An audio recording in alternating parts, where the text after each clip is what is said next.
कासारवडोली police station येथे अल्पवयीन मुलीचा खुनाचा गुन्हा दाखल होता।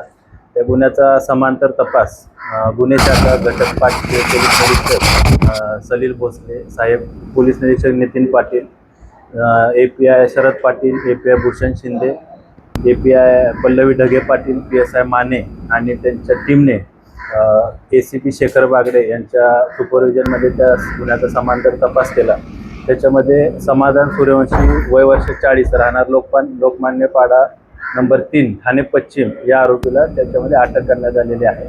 या आरोपीचा मान्य न्यायालयाने 17 जुलैपर्यंत पोलीस कोठडी रिमांड दिलेला आहे। तपासामध्ये आरोपीनं अल्पवयीन मुलीची ओढणीने गळा दाबून हत्या केल्याचे निष्पन्न झालेलं आहे, परंतु त्यामागचं कारण या रिमांडमध्ये जो काय तपास होईल त्याच्यामध्ये निष्पन्न होईल नक्की काय कारण होतं किंवा काय त्यांचा वादविवाद झाला का किंवा काय इतर शारीरिक अत्याचाराचा काय संशय आहे का, त्या अनुषंगाने देखील आम्ही तपास करत आहे।